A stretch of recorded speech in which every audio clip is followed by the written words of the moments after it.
Amin. Puji Tuhan. Shalom Bapak Ibu Saudara-saudara. Shalom. Senang pagi menjelang siang. Karena saya biasa pagi jadi mengucapkan pagi ya, tetapi rupanya ini udah agak menjelang siang Bapak Ibu Saudara ya. Puji Tuhan.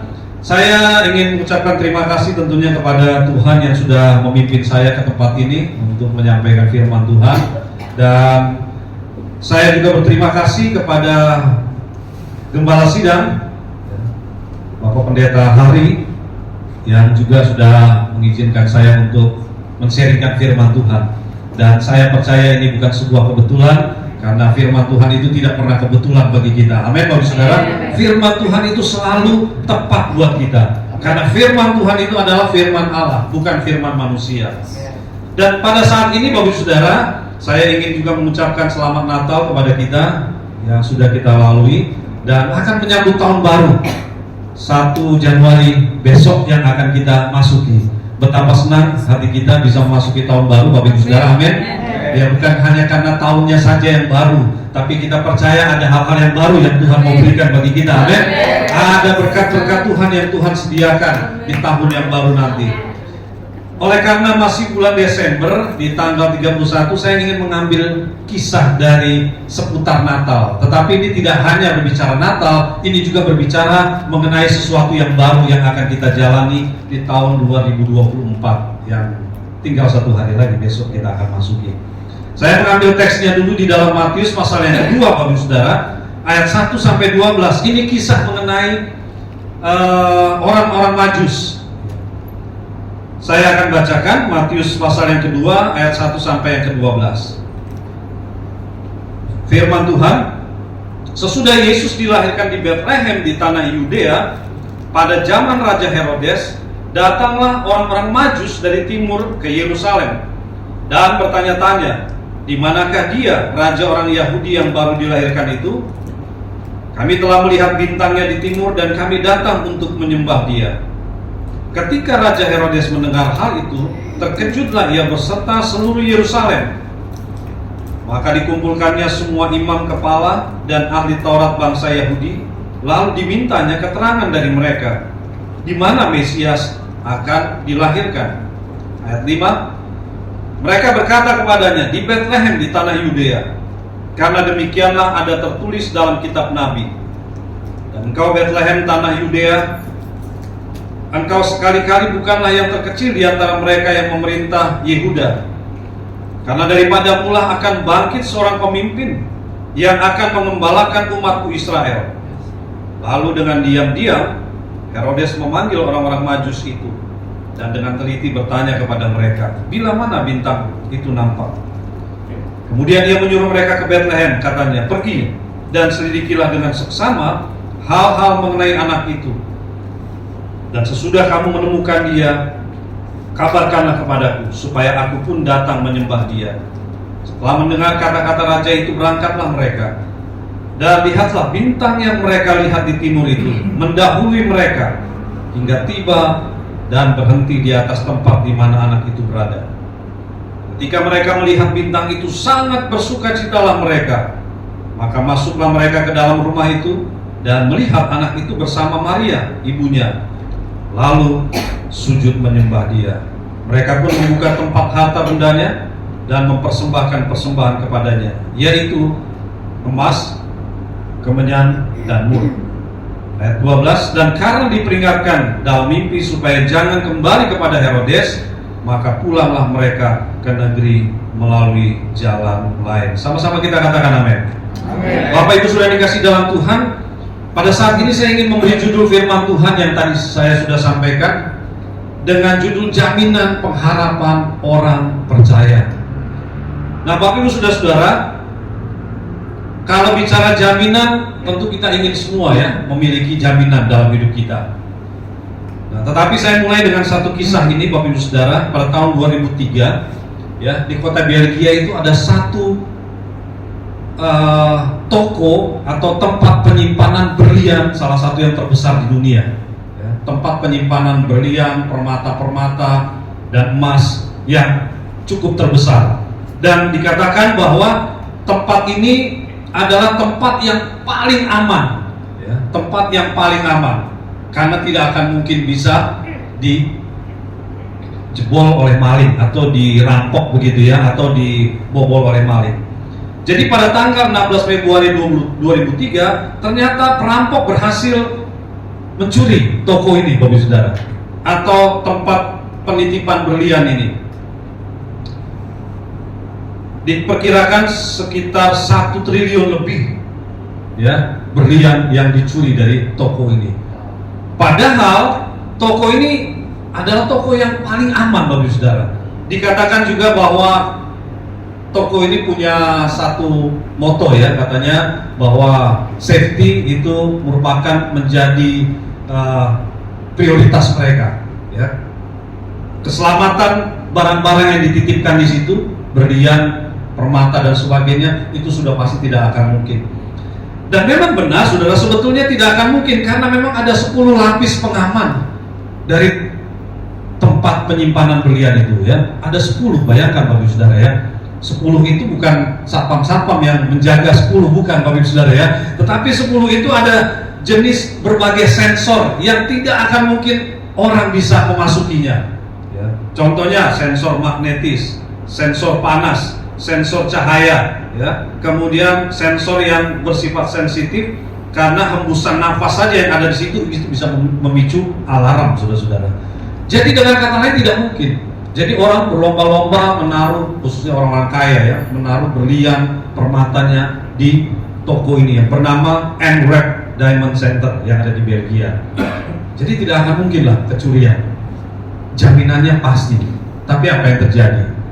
16 Februari 2003 toko atau bukan toko ya, penyimpanan ini bisa dibobol oleh maling, saudara. Ini peristiwa heboh memang ya, karena bagaimana bisa tempat penyimpanan ini yang begitu aman lalu bisa dijebol oleh maling. Jadi dengan kata lain, saudara, tidak ada yang bisa ya, memberikan jaminan yang pasti. Nah, kita semua memang membutuhkan jaminan. Mau menikah, ya, menikah kita ingin ada jaminan kan? Apalagi wanita, sudah pasti kalau mau menikah itu sangat membutuhkan jaminan dari pasangan hidupnya. Ya, janji nikah itu di depan pendeta dan jemaat, ya itu jaminan buat yang wanita. Walaupun buat pria juga sih ya, tapi sayangnya kan banyak pria yang meninggalkan wanita, bukan wanita yang meninggalkan pria. Tapi sekarang ini sih beritanya juga tidak sedikit ya, wanita yang meninggalkan pria, yaitu urusan lain. Nah, pokoknya ada jaminan Bapak Ibu Saudara.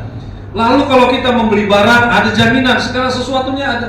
Kita ingin ada jaminan. Barang yang kita beli apakah ini ada jaminannya? Jaminan tahan 5 tahun ya, ada garansinya dan sebagainya, semuanya Bapak Ibu Saudara.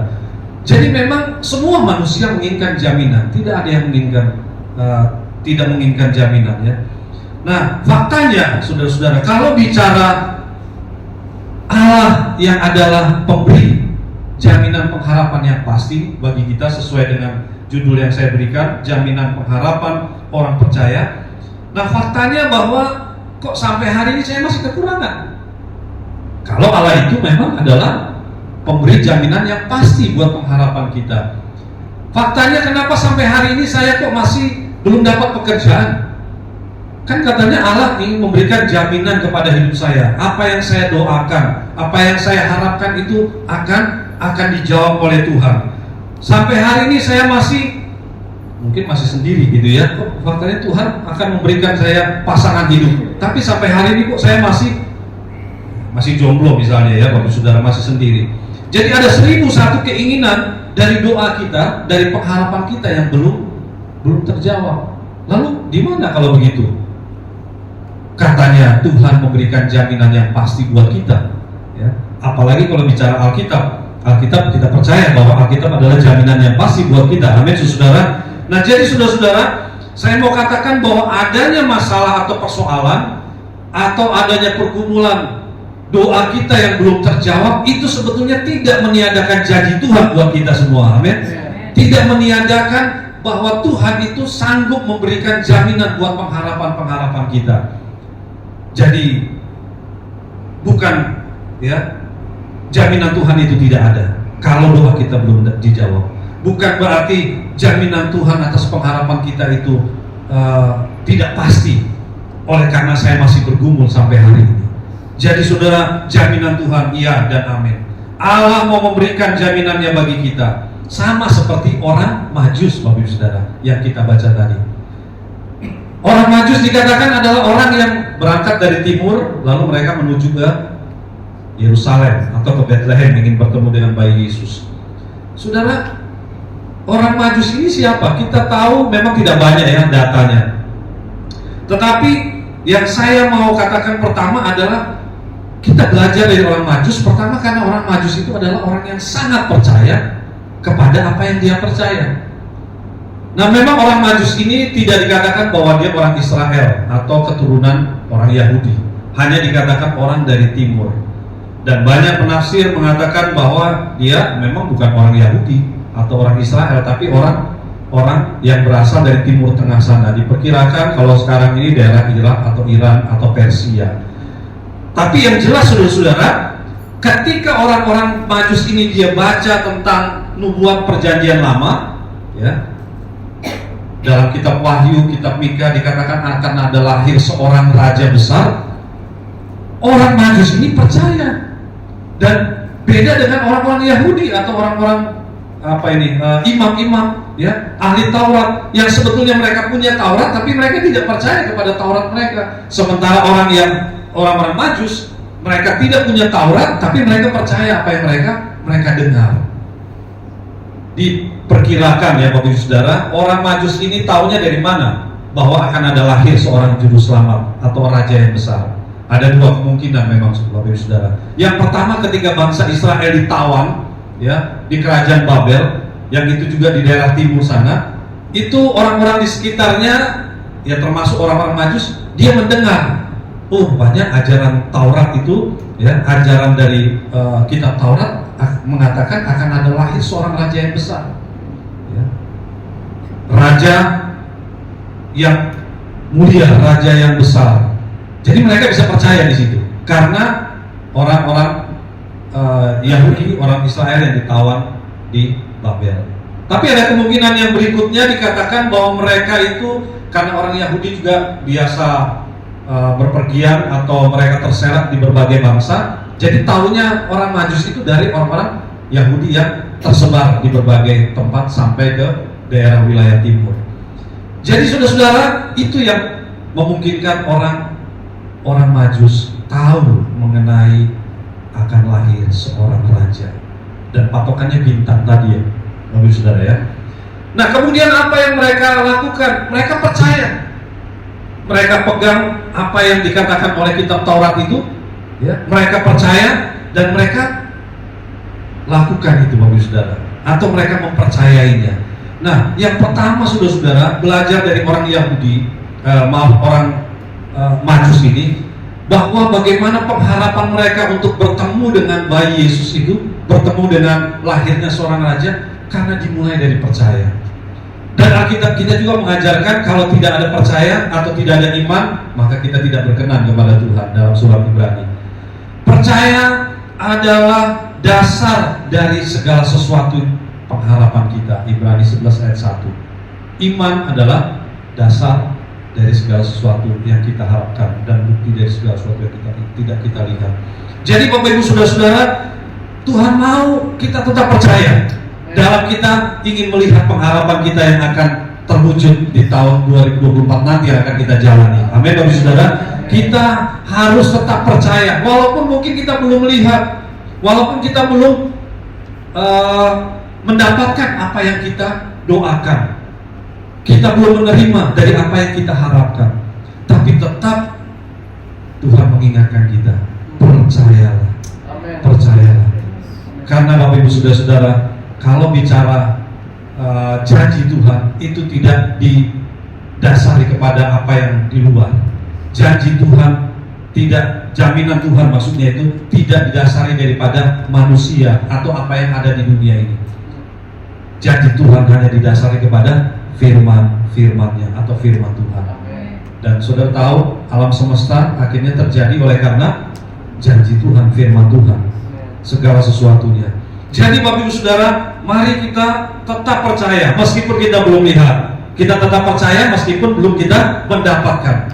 kita tetap percaya kepada janji Tuhan meskipun belum kita terima. Orang-orang Majus, mereka percaya kepada apa yang dikatakan oleh Taurat. Jangan sampai Bapak Ibu Saudara, kita yang punya Alkitab, kita yang punya firman Tuhan, lalu kita mengalami seperti orang-orang Yahudi tadi ya, yang justru menerima berkat itu adalah orang-orang luar ya, seperti orang-orang Majus ini. Mereka datang bertemu dengan bayi Yesus, tapi sementara orang-orang yang lain, ahli Taurat, imam-imam, mereka tidak bertemu dengan bayi Yesus. Mereka tidak menerima berkat yang Tuhan janjikan kepada mereka. Ada kisah yang kita pernah, mungkin Bapak Ibu Saudara pernah mendengar, yang namanya William Colgate. Ya, William Colgate ini pengusaha yang sampai hari ini ada sih ya produknya itu Bapak Ibu Saudara. Ya, cuma di Indonesia rasanya kok jarang ya produknya Colgate ini. Tapi kalau di luar negeri itu masih banyak. Kalau di kita ada merek lain yang lebih dikenal daripada Colgate ya saudara. Nah saudara, ceritanya kita tahu atau mungkin Bapak Ibu Saudara ada yang pernah mendengar atau mungkin belum. Tapi saya mengangkat ceritanya dia ini karena memang ini menjadi satu cerita yang bisa memberikan kita satu dorongan untuk kita tetap percaya kepada Tuhan. Kita percaya kepada firman Tuhan. Karena dia adalah seorang pengusaha, tapi satu kali memang bangkrut ya Bapak Ibu Saudara. Si William Colgate ini dengan usaha yang dia mulai, ya belum besar sudah kolaps. Ya. Bagaimana tidak merasa satu kekecewaan, putus asa, ya, down, ya, baru memulai usaha tapi sudah bangkrut begitu ya, sudah kolaps.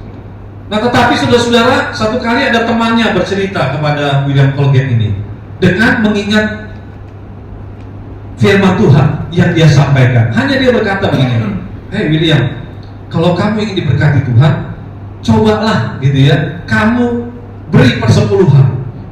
Hanya itu saja yang dikatakan oleh temannya. Percaya kepada firman Tuhan, berilah persepuluhan.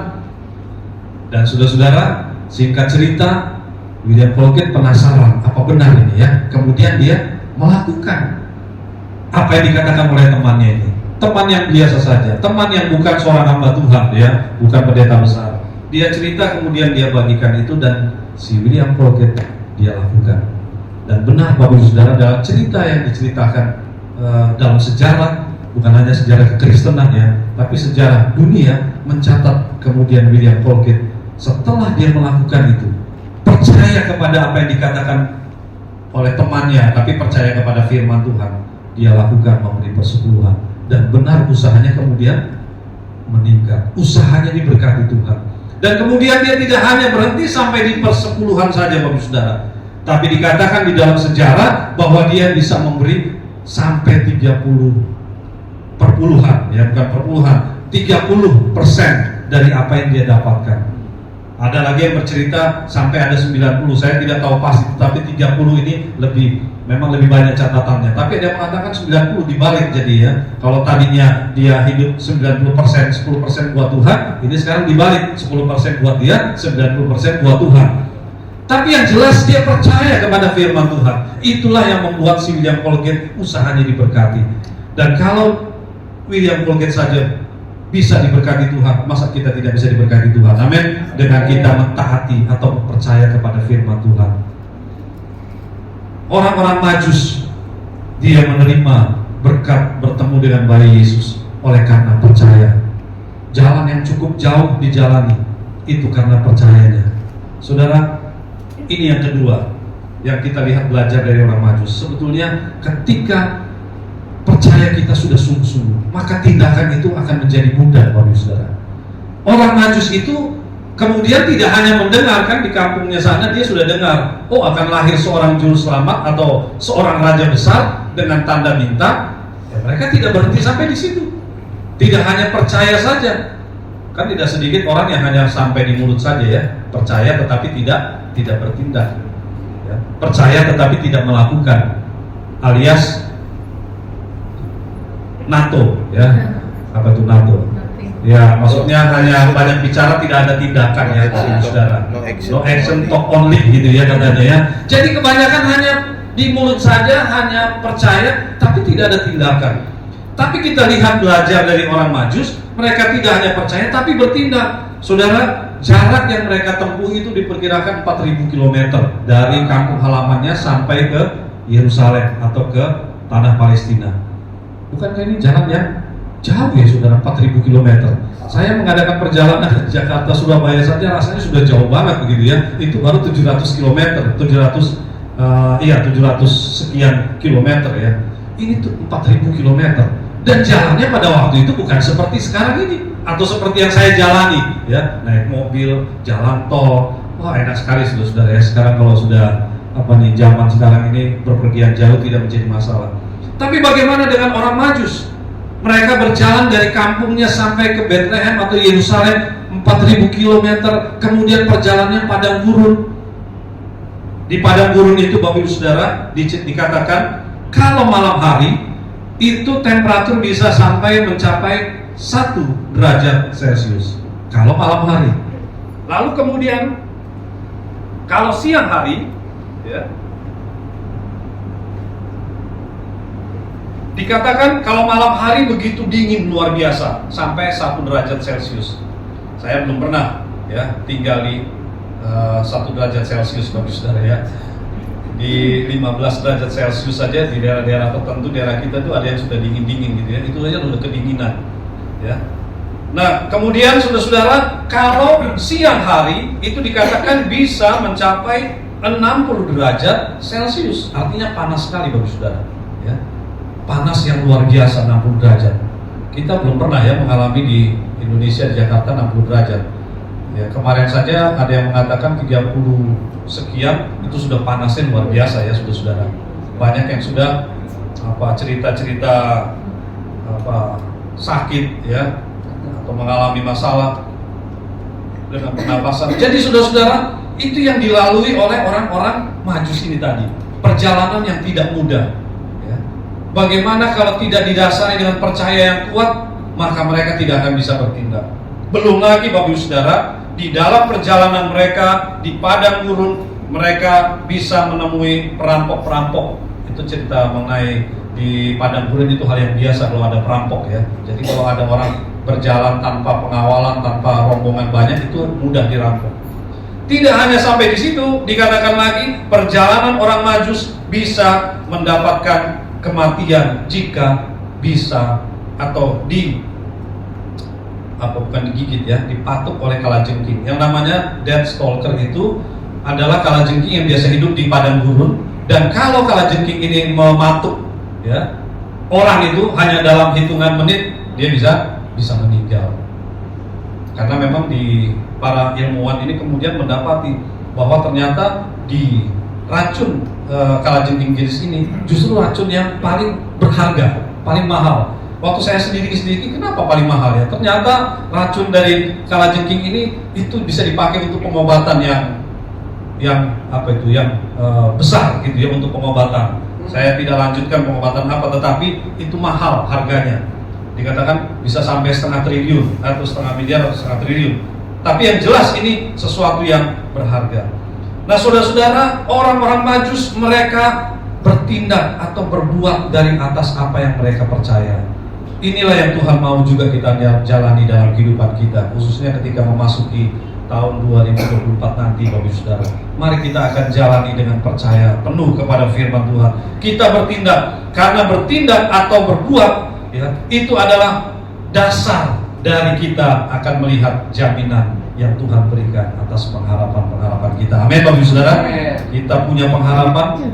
Ada berapa banyak pengharapan kita yang mungkin di tahun 2023 belum terjawab, tapi kita percaya di 2024 nanti pengharapan-pengharapan kita ada jawaban yang pasti, karena kita mulai percaya dengan sungguh-sungguh dan kita mulai bertindak. Dan saya percaya Tuhan akan menyatakannya ya. Kalau orang Majus, dia tindakannya mencari bayi Yesus, mencari Yesus yang lahir. Lalu tindakan kita apa sekarang Bapak Saudara? Biarlah kita akan bertindak setia dalam kita beribadah. Amin. Tindakan kita adalah kita bertindak mentaati perintah Tuhan, bertindak untuk kita mempelajari firman Tuhan, mendalami firman Tuhan.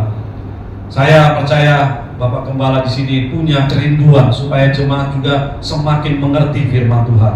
Itulah mengapa juga tadi waktu bercerita di awal ingin supaya jemaat itu bertumbuh ya, dewasa mengerti firman Tuhan. Nah, saudara-saudara, kalau bicara bertindak, kita lihat contoh lain. Petrus sebetulnya tidak ada dasar untuk bertindak. Petrus ya, waktu Tuhan Yesus, waktu murid-murid mencari ikan, Yohanes 21 menceritakan sepanjang hari sudah tidak dapat dikatakan oleh firman Tuhan. Memang pada waktu itu ikan, ini menurut penafsir Alkitab, ikan memang sulit didapat pada saat itu. Dan Petrus punya dasar yang cukup kuat untuk tidak mentaati perintah Yesus pada saat itu. Tebarkanlah jalamu di sebelah perahu. Oh, dia sudah dari semalaman sudah cari ikan, ya kan? Masa ini cuma satu perkataan orang yang pada waktu itu juga Petrus gak kenal itu Yesus gitu ya, tetapi kemudian dia tahu bahwa itu Yesus. Dia gak kenal siapa yang perintah ini. Sekarang kita kalau sudah kerja berat gitu, Bapak sudah kerja keras, ya nggak dapat tiba-tiba ada satu orang ngomong, Pak coba cari sana, kita akan bilang apa sama orang itu? Saya yang sudah sepanjang malam, sepanjang waktu ini melakukannya nggak bisa-bisa, kamu cuma ngomong saja. Ya, nggak bakal lagi percaya Bapak Ibu Saudara ya. Susah ya, sulit untuk dipercaya.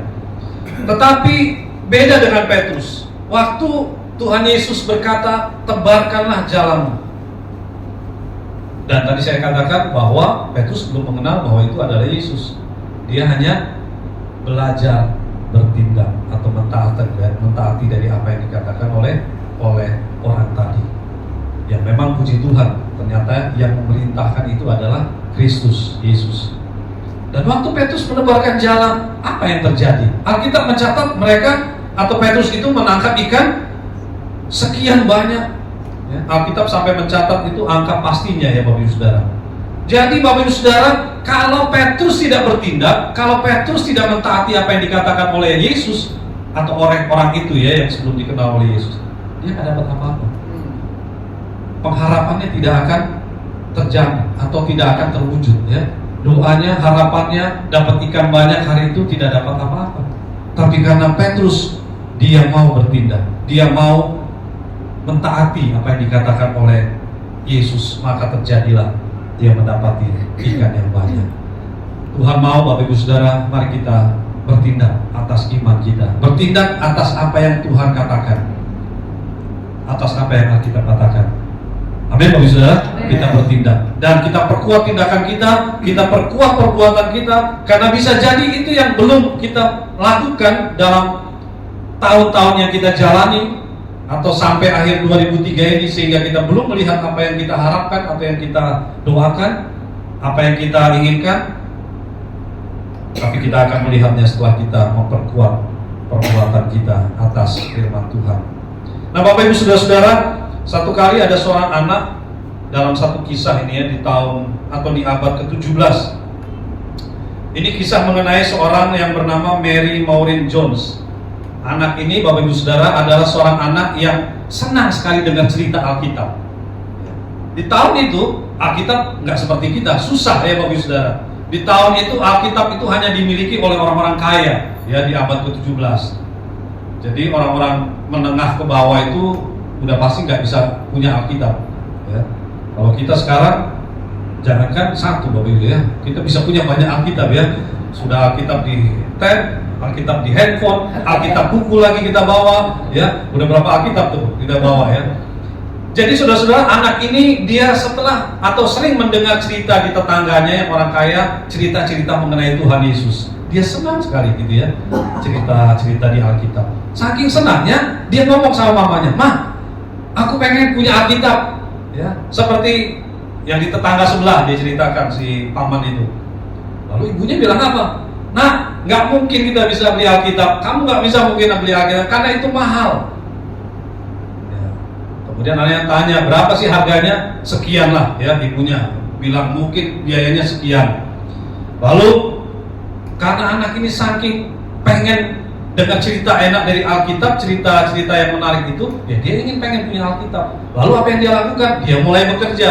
Ya, Dia bekerja jadi penjual telur, ya di dalam cerita itu diceritakan dia menjual telur, dia jual sayur-sayuran, ya. Pokoknya dia mengumpulkan uang selama 6 bulan. 6 bulan dia nabung, kemudian dia katakan kepada mamanya, "Ma, ini sudah ada uang, cukup untuk beli Alkitab." Tapi ceritanya tidak berhenti sampai di situ, saudara-saudara. Lalu mamanya bilang, "Di desa kita nggak ada yang jual Alkitab. Di kota yang jual Alkitab pun itu 40 km jaraknya." Apa yang dilakukan oleh Mary Jones ini, saudara? Dia nekat, dia pergi ke kota yang namanya Bala. Mereka tinggalnya di Wales, Inggris. Itu kotanya di Bala, di 40 km. Jadi anak ini nekat, saudara-saudara, pergi ke kota, ya, tanpa ibunya, tanpa pengetahuan orang tuanya. Lalu kemudian sampai di tempat penjual Alkitab itu. Kebetulan di situ seorang pendeta yang bernama Pendeta Charles. Waktu dia datang mau beli Alkitab, Pendeta Charles bilang tidak ada lagi, karena semua yang ada ini sudah pesanan. Kan beda seperti sekarang ya Bapak Saudara ya. Kadang bukan lagi, atau di toko-toko buku ya banyak Alkitab ya. Banyak yang itu nggak dipesan-pesan oleh siapa-siapa, tetapi siapa saja boleh beli. Tapi sementara yang dia datang ini sudah tidak ada lagi, ya, karena sudah pesanan Alkitab itu. Lalu apa yang terjadi? Nangislah anak ini, ya, si anak remaja ini. Dia menangis, dia cerita bahwa dia pengen sekali punya Alkitab karena memang senang mendengar cerita-cerita itu. Tapi apa yang terjadi, saudara? Pendeta ini tidak tega gitu ya. Akhirnya Pendeta Charles ini dalam catatannya mengatakan sejarahnya dia kasih punya milik orang karena betapa dia terharu dengan anak ini, ya. Setelah dia membayar, kemudian dia kasih Alkitab itu dan dia pulang. Anak ini betapa bahagianya punya Alkitab, saudara. Beda dengan sekarang ya. Anak sekarang boro-boro bahagia punya Alkitab. Kita saja juga kadang-kadang nggak bahagia punya Alkitab ya. Bahagianya kalau punya yang lain gitu ya. Nah, Bapak Ibu Saudara, kita diingatkan di saat ini ya, betapa harusnya kita bahagia punya Alkitab. Amin. Karena Alkitab itu yang menjadi segalanya. Nah, saudara, kemudian anak itu pulang, dia cerita ke mamanya, ibunya bilang, wah, luar biasa. Dan setelah itu, saudara, Pendeta Jones ini ada satu persekutuan dengan pendeta-pendeta, ya, sinode-sinode. Dia cerita di dalam pertemuan itu bahwa bagaimana kita kalau bisa mencetak Alkitab lebih banyak lagi. Dan kemudian dari cerita si Mary Jones ini, saudara, lahirlah kemudian apa yang namanya Lembaga Alkitab Inggris, yang kemudian cikal bakal dari lembaga-lembaga Alkitab yang ada di seluruh dunia, termasuk di Indonesia, Lembaga Alkitab Indonesia. Itu diawali dengan seorang muda atau seorang yang bernama Mary Maureen Jones, dengan kemauannya yang kuat, dengan tindakannya yang tadi saudara ya, tidak hanya senang mendengar cerita di Alkitab, tapi dia ingin punya Alkitab. Ya, tapi saya percaya tidak berhenti sampai di situ. Saya yakin Mary Jones ini juga melakukan apa yang dikatakan oleh Alkitab itu, oleh firman Tuhan. Jadi saudara-saudara, Tuhan juga mau kita menjelang memasuki tahun baru nanti nih, besok ya, 1 Januari besok. Ini berapa jam lagi kali kita ya? Nggak sampai 24 jam kita akan jalani dengan sebuah tindakan yang lebih kuat lagi, saudara. Membuktikan dari apa yang kita percayai, kita tunjukkan atau kita lakukan. Saya percaya kalau orang maju saja bisa Tuhan wujudkan apa yang menjadi harapan mereka, bertemu dengan bayi Yesus. Saya percaya apalagi kita, pasti Tuhan akan nyatakan apa yang menjadi pengharapan kita. Amin, Bapak Saudara, apa yang menjadi doa kita. Dan yang terakhir, Bapak Saudara, belajar dari orang Majus ini, dia tidak hanya berhenti sampai di melakukan, tapi juga bertekun, saudara. Kalau kita selidiki atau kita teliti lebih jauh, maka orang Majus ini punya ketekunan yang besar. Dan ketekunan ini juga sebuah modal, ya, sebuah kunci untuk kita juga mendapatkan apa yang menjadi pengharapan kita seperti orang Majus. Mari kita sedikit bayangkan, Bapak Saudara, perjalanan yang cukup jauh tadi ya, dari timur sana, dari kampungnya sampai ke Yerusalem, 4.000 km dengan tadi suhu yang begitu berbahaya dan medan yang cukup berbahaya tadi dan sebagainya. Ya, dia bertanya dari satu tempat ke tempat yang lain, di mana sih yang namanya Bethlehem? Ya, di tengah jalan dia tanya. Mungkin ada orang yang berkata, oh saya nggak tahu. Saya pernah bertanya kepada seseorang, zaman sekarang sih enak ya, Google Maps sudah ada, kita nggak perlu tanya-tanya lagi ke sama siapa, nggak usah tanya, saya bilang pakai aja Google Maps. Tapi kalau dulu kita harus bertanya, ya. Nah, yang bikin jengkel saudara-saudara, yang bikin kesel ini kita tanya baik-baik, Pak, ini di mana Pak? Oh, di sana Pak. Padahal itu arahnya ke sana gitu ya. Jadi diarahkannya ke tempat lain. Saya bilang ini memang orang ini kita sudah maksudnya baik bertanya, mau ke tempat tujuannya, tapi dia bilang malah menyesatkan gitu ya, arahnya ke arah yang berbeda. Oh, itu jengkelnya luar biasa saudara. Ya, tapi kalau sekarang sudah ada Google Maps sudah lebih gampang. Tetapi saudara bayangkan juga dengan orang Majus ini, dia bertanya ke sana kemari, kemudian ada yang mungkin juga sama seperti yang saya alami, tanyanya ke mana, dia jawabnya kemana gitu ya, arahnya tidak sesuai seperti yang diinginkan atau diharapkan. Tapi orang Majus tetap terus berjalan dari satu tempat ke tempat yang lain. Dia bertekun mencari dan mencari, dia bertekun terus ya. Bahasa Alkitabnya sebetulnya bertekun ini setia ya Bapak Saudara ya. Bertekun itu artinya setia. Dia setia mencari sampai bertemu dengan bayi Yesus di mana bayi itu ada. Yang kita tahu sama-sama di Bethlehem. Dia cari sampai saudara tahu dia bertanya terakhir kepada siapa tadi dicatat? Raja Herodes. Terus Raja Herodes juga Bapak Ibu Saudara tahu maksudnya Raja Herodes bertanya kepada atau menjawab pertanyaannya orang-orang Majus ini. Kan kita tahu sama-sama kan maksudnya tidak baik. Ya kan? Maksudnya jahat itu. Tapi puji Tuhan, orang Majus dipimpin oleh Tuhan, ya sehingga dikatakan oleh Alkitab dia tidak kembali menuju ke jalan yang semula, tapi dia ambil jalan lain oleh tuntunan malaikat atau Roh Kudus. Jadi saudara-saudara, masalah bertekun ini juga kita harus miliki. Mungkin sampai hari ini memang ya pengharapan kita, doa kita belum dijawab, tapi mari kita terus bertekun. Amin. Kita tetap setia, lakukanlah terus, ya percayalah terus, kita jalani terus, ya. Saya tadi sangat diberkati dengan pembicaraan dengan Pak Gembala. Ya, Pak Gembala mengatakan kita jangan menunggu, ya kita harus berusaha untuk mencari, kita berusaha untuk mendekati, ya kita berusaha untuk ada di mana-mana. Ini kan salah satu bentuk yang ada ya. Kadang-kadang kita bertanya, oh sudah ada gereja di sini, ngapain lagi ada gereja di sini ya? Atau kenapa lagi kita buka gereja di sini? Ya, ternyata dasarnya jelas bahwa karena punya keinginan yang jelas bahwa kita ingin menjangkau jiwa-jiwa, kita ingin mendekati mereka. Kadang-kadang memang saudara-saudara gereja sudah kehilangan tujuannya, ya, bahwa gereja seharusnya hadir di tengah-tengah dunia, di mana saja, ya mungkin hadir sih, tapi hadir di tempat-tempat tertentu saja ya, di tempat-tempat yang besar, di tempat-tempat yang mewah. Tapi ada gereja yang tidak mau hadir di tempat-tempat yang rendah, sama seperti Kristus ketika dia hadir di dunia ini. Sebetulnya ya tidak layak Tuhan hadir di dunia ini ya Bapak Saudara ya. Tidak layak Tuhan hadir di dunia ini karena dunia ini penuh dengan dosa, ya, kejahatan yang tidak berarti. Tapi Tuhan mau hadir, saudara. Jadi Natal itu sebetulnya ingin mengingatkan kita akan kehadiran Tuhan bagi kita orang berdosa. Dan kita juga diingatkan supaya marilah kita juga hadir di tengah-tengah orang yang berdosa-dosa tadi atau yang rendah tadi. Jangan hanya di tempat-tempat yang tertentu saja. Itulah yang saya dapatkan tadi ketika ada pembicaraan dengan Pak Gembala. Jadi saudara-saudara, saya percaya Tuhan akan juga memberkati gereja ini. Tuhan akan memberkati GJKI. Walaupun tadi saya tanya, Pak apa sama dengan JKI? Oh berbeda Pak Jimmy ya. Jadi tapi saya percaya bahwa Tuhan punya misi, Tuhan punya visi bagi gembala di tempat ini untuk melayani pekerjaan Tuhan. Dan Bapak Ibu Saudara, meskipun mungkin kita tidak seberapa, ini yang tadi yang saya mau ingin supaya kita sama-sama percaya bahwa apa yang menjadi harapan kita, apa yang menjadi keinginan kita, percayalah Tuhan akan menggenapinya di tahun-tahun berikutnya. Amin. Harapan kita tidak akan pernah sia-sia.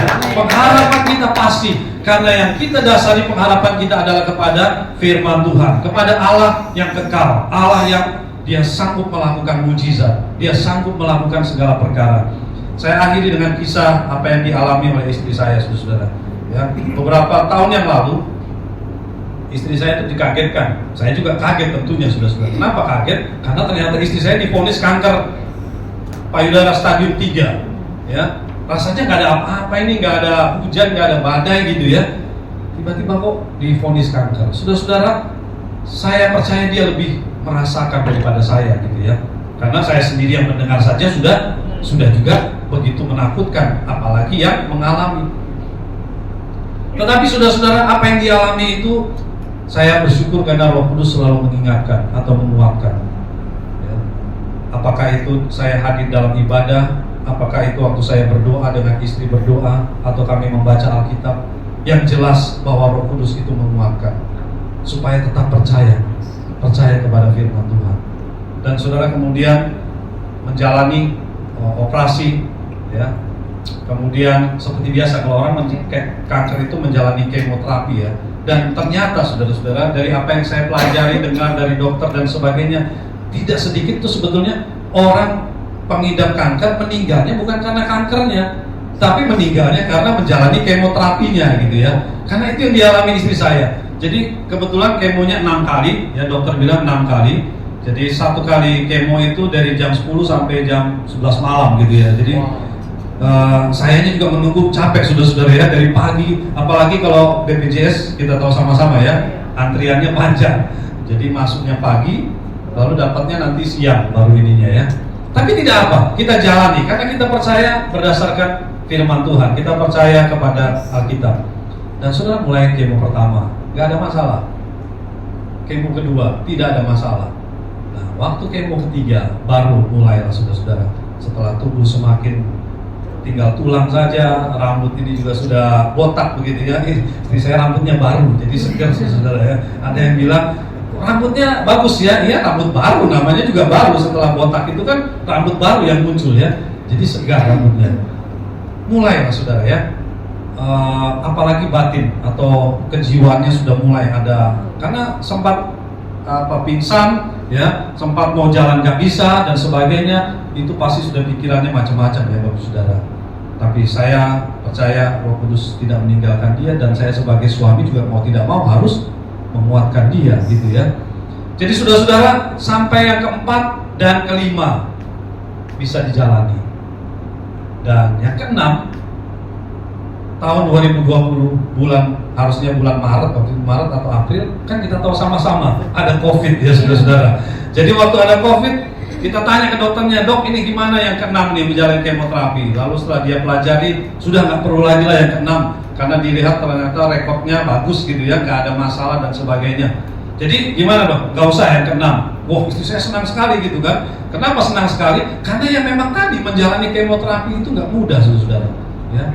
Dimasukkan cairan yang saya lihat itu merahnya pekat sekali ya. Itu mungkin cairan yang paling ininya yang utamanya gitu ya. Dari siang sampai malam.